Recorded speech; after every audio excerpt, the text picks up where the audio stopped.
देश की सीमा के अंदर एक छोटा सा गांव रहता था, जिसमें अमर और उसका परिवार रहा करता था। अमर की पत्नी अदिति और उनके दो बच्चे, बेटी का नाम साक्षी और बेटे का नाम प्रीतम था। अमर बुरी आदतों का शिकार बन गया था। वो हमेशा बहुत ज्यादा शराब पीता था, जिसको पी पी कर उसने अपनी सेहत को पूरी तरह से खराब कर ली थी। जब साक्षी 6 साल की थी, तभी उसके पिता का देहांत हो जाता है। तब से उनकी माँ अदिति ही उन दोनों बच्चों का ख्याल रखती थी। उनके पास जो गाय रहते थे, उन्हीं से उनका जीवन का गुजारा होता था। साक्षी और प्रीतम को उन्हीं के गांव के एक सरकारी पाठशाला को भेजा करती थी।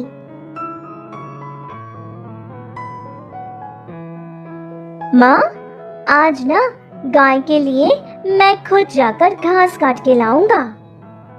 अरे क्यों बेटा, क्या आज तुम्हारी पाठशाला की छुट्टी है? नहीं माँ, स्कूल तो है, लेकिन प्रीतम ने कहा कि उसको पढ़ाई से बिल्कुल प्यार नहीं है, वो नहीं पढ़ना चाहता है। मैंने जब पूछा तो उसने बोला कि सिर्फ मैं ही स्कूल जाऊं, क्योंकि वो नहीं आएगा। हाँ, तो तुमसे मतलब? तुम सिर्फ अपना काम देखो। देखो ना माँ, ये कैसी बात कर रहा है। माँ, तुम इसकी ना खूब पिटाई करो। अरे चुप हो जाओ साक्षी। और प्रीतम, तुम बताओ, क्यों नहीं जाना चाहते हो पाठशाला को? माँ, मुझे पढ़ने का बिल्कुल मन नहीं है माँ। मुझे तुम्हारे जैसे काम करने हैं माँ। मैं सारे काम सीखूंगा। देखो बेटा प्रीतम, तुम्हें पता है कि तुम्हारी माँ ये सारे काम क्यों करती है? क्योंकि तुम्हारी माँ पढ़ी लिखी नहीं है। जब मेरे माता पिता मुझे स्कूल जाने के लिए कहते थे, तो मैं सिर्फ खेलने के लिए जाया करती थी और हमेशा पढ़ाई करने से बचती रहती थी। और आज मुझे पता चला है कि मैंने कितनी बड़ी भूल की थी। अगर मैं पढ़ लिख कर कुछ हासिल करती, तो आज मैं बहुत अच्छी नौकरी करती होती और हम लोग बहुत सुंदर से घर में भी रहते और खूबसूरत कपड़े भी पहनते। सच माँ? हाँ बेटा, इसीलिए तो कह रही हूँ कि तुम दोनों को मन लगाकर पढ़ाई करनी है, और जब बड़े हो जाओगे ना, एक अच्छी सी नौकरी भी करोगे और फिर हम लोग बहुत सुंदर से घर में भी रहेंगे और अच्छे अच्छे कपड़े भी पहनेंगे। फिर तुम दोनों मिलकर माँ का भी पूरा ख्याल रखोगे। फिर तो ठीक है माँ, मैं खूब मन लगाकर पढ़ाई करूँगा और फिर जब स्कूल से वापस आऊँगा ना, तब मैं तुम्हारी सहायता करूँगा।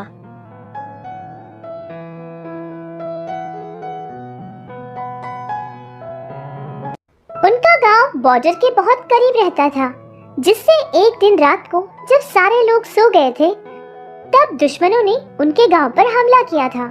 जो मिसाइल उन लोगों ने डाली थी, वो उनके गांव के डैम पर आ गिरता है, जिससे डैम पूरी तरह से टूट जाता है और उसका सारा का सारा पानी गांव में बहने लगता है। सारे लोग रात को अपने अपने घरों में सो रहे थे और ये सब देखकर बहुत घबराकर सब लोग उठ जाते हैं। कुछ लोगों को तो इस खतरे के बारे में पता भी नहीं था और कुछ लोग डर के मारे चिल्लाने लगे।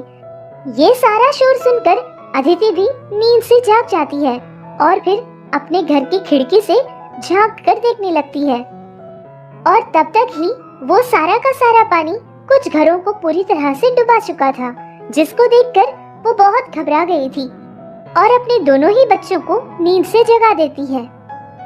साक्षी, प्रीतम, जल्दी उठो बेटा, पानी आ रहा है। हमें जल्द से जल्द पहाड़ी के रास्ते जाना होगा और पहाड़ी पर चढ़ना होगा। अरे माँ, हमारी गाय! साक्षी बेटा, तुम जल्दी से जाओ और सारी गाय की रस्सियों को खोल दो। और प्रीतम बेटा, तुम जाओ और जल्दी से उस पोटली में रोटियां पड़ी हैं, उनको अपने हाथ में पकड़ लो और जल्दी करो। फिर वो सारे लोग मिलकर बहुत ही घबराते हुए पहाड़ी की तरफ भागने लगे।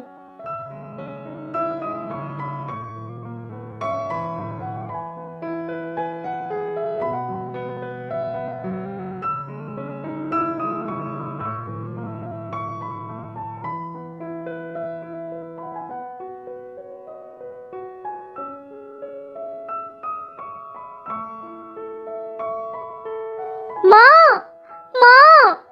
अदिति ने अपने बेटे को बहुत मेहनत करके ऊपर खींच लिया था।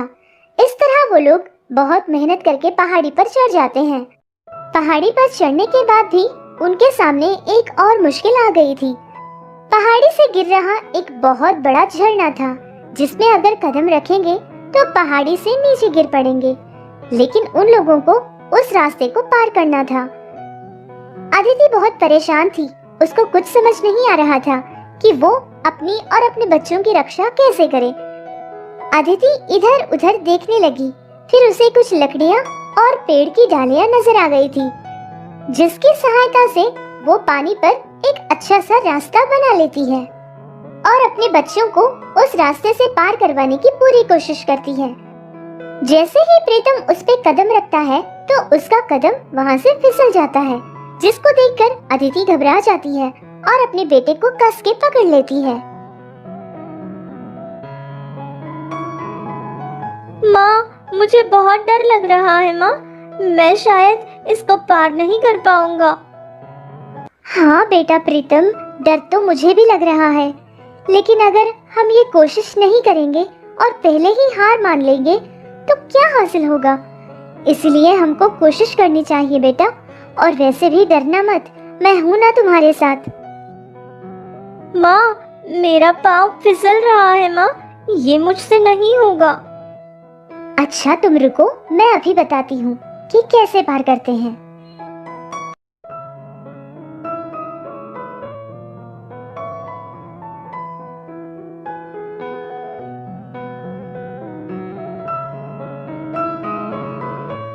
साक्षी बेटा जल्दी ऊपर जाओ।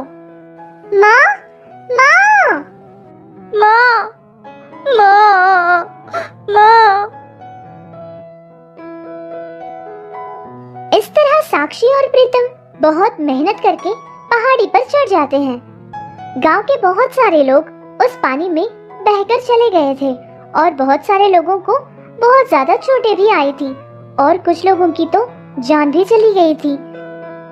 ये सब कुछ सिर्फ देखते ही देखते रातों रात हो गया था। जैसे ही सुबह हुई, रेस्क्यू टीम वालों ने हेलीकॉप्टर में आकर बहुत सारे लोगों की जान बचाई थी और बहुत सारे लोगों को अस्पताल पहुंचाया और रेस्क्यू एरिया में पहुंचाया था। प्रीतम अपनी माँ के लिए जोर जोर से रो रहा था। एक ऑफिसर प्रीतम को देखता है और उसके पास आ जाता है। देखो बेटा, रोना मत। जो कुछ हो गया अब उसको तो हम बदल नहीं सकते हैं ना, लेकिन मैंने सुना है कि तुम दोनों ने बहुत बड़ा साहस किया था पहाड़ी को पार करने में। अब तुम लोग सुरक्षित हो और हमारे पास हो। बिल्कुल डरना मत, ठीक है? मेरी माँ पानी में बहकर चली गई। मुझे मेरी माँ चाहिए। मुझे मेरी माँ लाकर दो ना। देखो बेटा, पानी में जितने भी लोग बहकर चले गए थे उनमें से बहुत सारे लोगों की जान हमारी टीम वालों ने बचाई थी। हो सकता है कि तुम्हारी माँ भी बच गई हो। मैं तुम्हें वहां लेकर जाता हूँ, बस थोड़ी देर के लिए शांत हो जाओ। फिर वो ऑफिसर उन दोनों बच्चों को लेकर जिन लोगों की रेस्क्यू टीम वालों ने जान बचाई थी वहां पर पहुंच जाता है।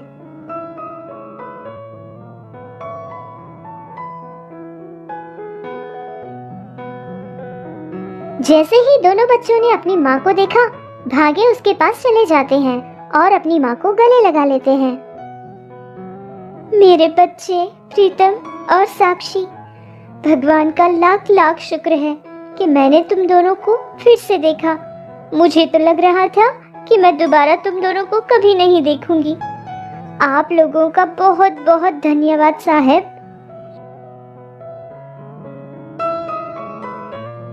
दुनिया में अगर सबसे ज्यादा कीमती चीज कोई है तो वो सिर्फ माँ है, क्योंकि एक माँ ही वो व्यक्ति है जो खुद का ख्याल बिल्कुल नहीं रखती।